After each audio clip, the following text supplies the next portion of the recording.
For any of you who were expecting a review on the latest Ghost in the Shell film, I'm sorry, I can't do it.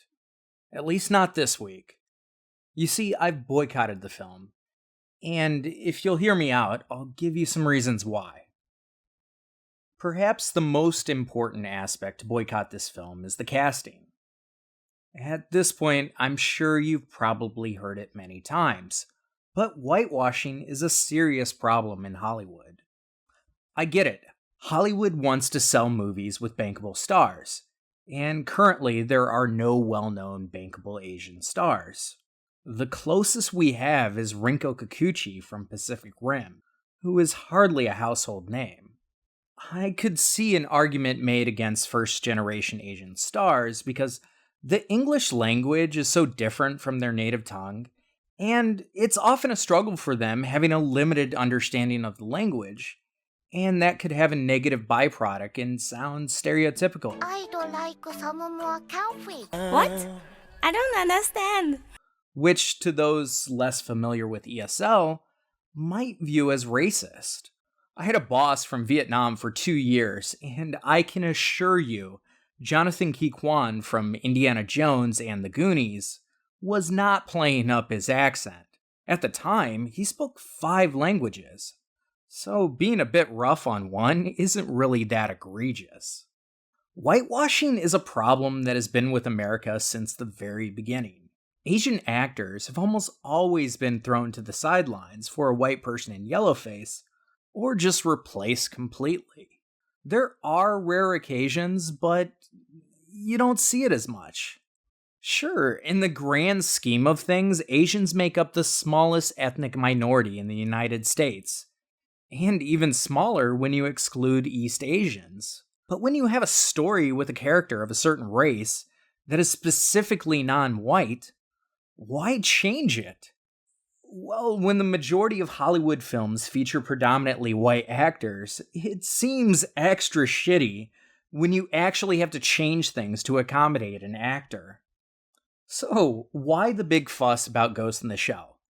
Isn't race rather ambiguous in the anime, and isn't she like a robot or whatever? In many cases, anime characters are drawn with big eyes. That picked up ever since Tezuka drew his Bambi-inspired eyes on Astro Boy. Over the years, anime has portrayed characters in a similar style, and it's easy to see why people could view them as white.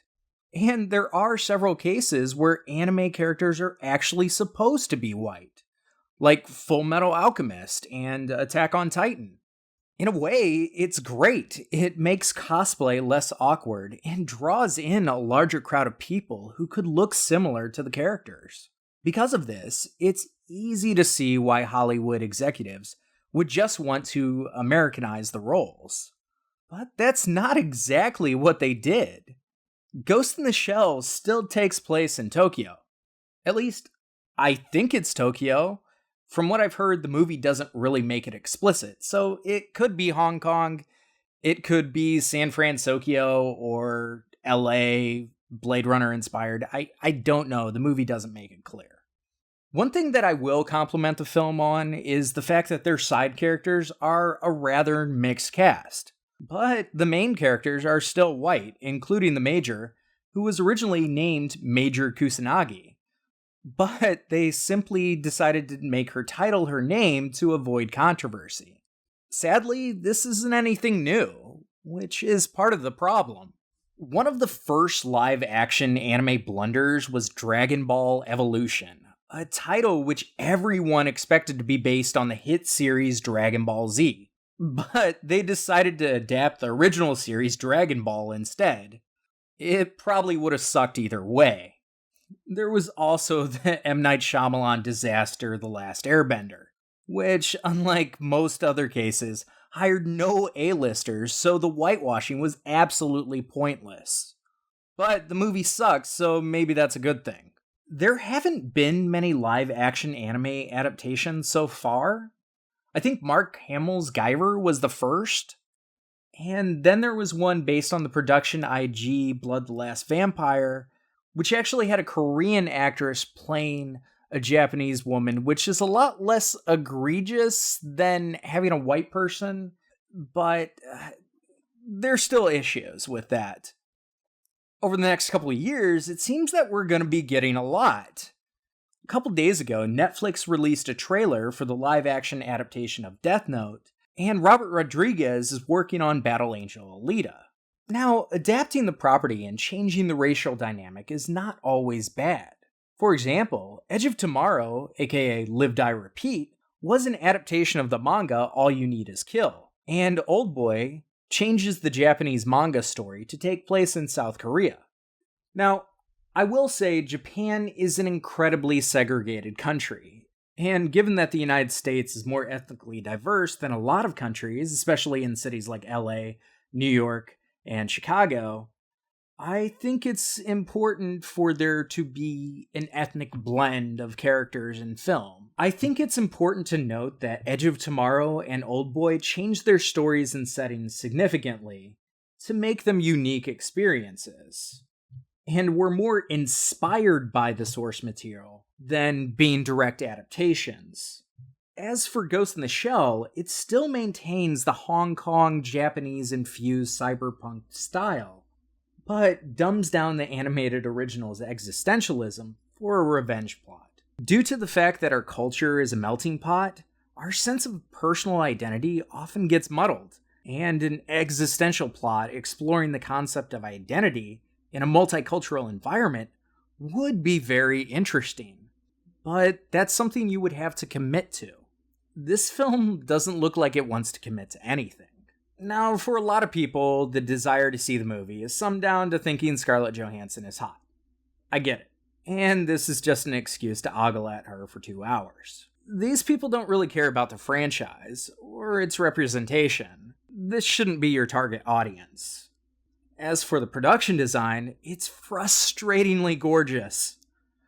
The production designers and prop makers did their homework. Sadly, the screenwriters, director, and producers obviously didn't. Nothing I've seen outside of the production design looks inspired, and the movie doesn't even have an interesting score.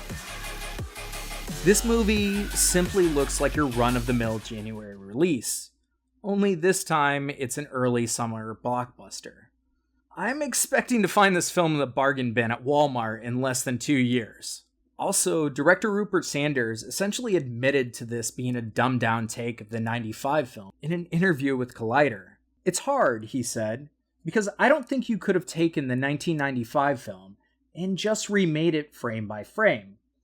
I think it's too philosophical and too introspective. That's why so many people like it.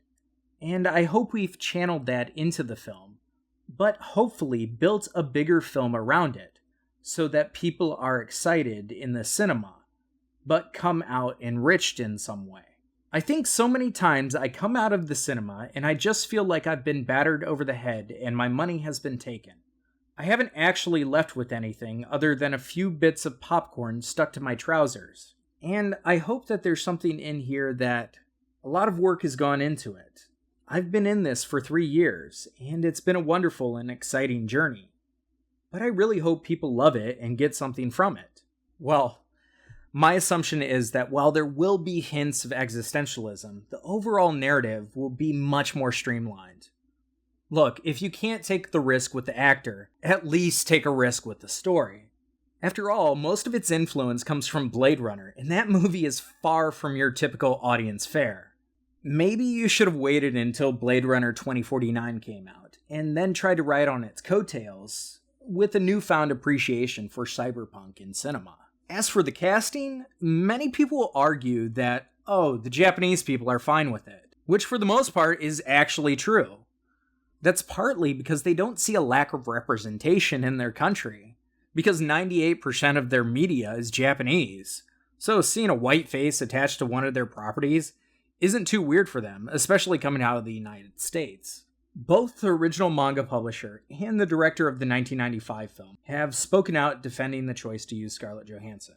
In the movies, John Wayne can play Genghis Khan, and Omar Sharif, an Arab, can play Dr. Zhivago, a Slav. It's just cinematic conventions, he explained. Yeah, those are even more messed up than this, but you're talking about historical figures and not fictional ones.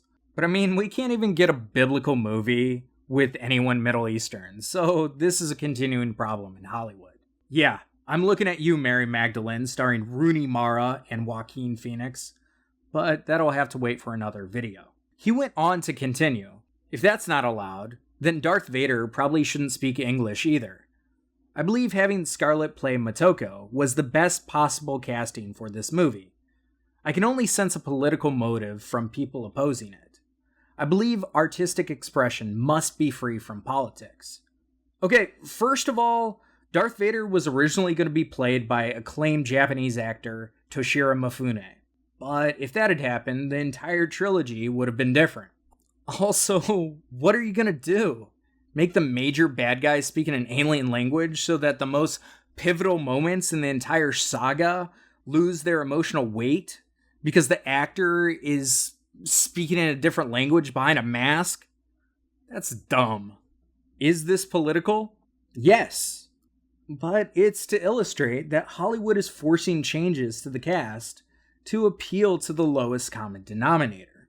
Bankable stars. Max Landis made an argument in a video about the issue saying that there are no bankable Asian stars. Which is true.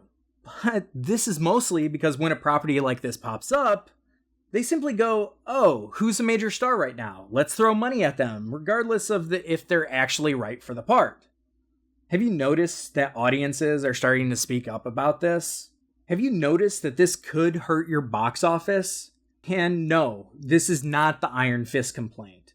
Because I get that he was originally white, and they had an Asian actor in the lineup, but they decided to go by the comic character's original look. And the show did well, either because people are hate-watching it, or people are trying to marathon all the Defenders properties before that show comes out. I'm talking about Hollywood movies. Dragon Ball Evolution, flop. Aloha, flop. Gods of Egypt, flop. Ben-Hur, flop. And all these flopped specifically because they were whitewashed. Why not take the risk and get an Asian actor? You could bank on selling its diversity, and you would have people defending it for its representation, even if it sucked. Also, remember back when franchises introduced stars? Why not demand the casting directors actually do their job and pick the person best for the role? Now, it seems the filmmakers, in an attempt to appease the outrage, managed to do something worse. If you don't want any spoilers, skip ahead a couple seconds. Okay, so apparently the Major was originally a Japanese woman, but was killed and her brain was placed in Scarlett Johansson's body, without her memories, but with the ability to understand Japanese. What the hell, right? That's like a double FU. Audiences petitioned the studio to cut Scarlett Johansson out of the film as soon as it was announced, and again when a photo was released, and then again when the trailer was released. After all of that, Scarlett Johansson had the nerve to come out and say, I certainly would never presume to play another race of a person. Diversity is important in Hollywood, and I would never want to feel like I was playing a character that was offensive. Also, having a franchise with a female protagonist driving it is such a rare opportunity. Besides the fact that it was brazenly bullshit up to this comment, every article and credit, including IMDb, listed her as playing Kusanagi. Then it was changed to the Major. Going back a bit, Rila Fukushima was added to the cast as an afterthought, due to the whitewashing criticism. She's not replacing Johansson at all, but she's listed as playing the red-robed geisha. The actual woman playing the human Motoko, possibly, is Kaori Yamamoto, who I can't even find video clips of. I pretty much only have one photo of her, and there's next to no info of her involvement in the film. So I guess we'll see. I doubt she'll have a speaking role. And I get it, you're trying to retroactively fix the problem, but instead you're illustrating it more. Scarlett Johansson is the biggest star working today, and she was the most paid actor last year. But I feel this uninspired adaptation needs to fail in the box office in order to scare Hollywood away from continuing to do this shit. You want to know why you don't have any bankable Asian stars? Because the casting directors aren't picking them. And rather than hiring an actor based on performance, they'd rather get some star than take a risk on someone else. Well, that worked out spectacularly with Passengers, right? The only way for this to change is if audiences demand it. So what I suggest you do is whenever a major role calls out for an Asian actor, but they switch it to someone else, you wait a week to watch it. Just a week. That's all I ask. After all, opening week box office is where it really counts. The more this line of thinking is spread, maybe we'll actually get more Asian diversity in American films. Because, unless you grew up in the suburbs or a rural area, America's pretty diverse, and it would be nice for our films to reflect that.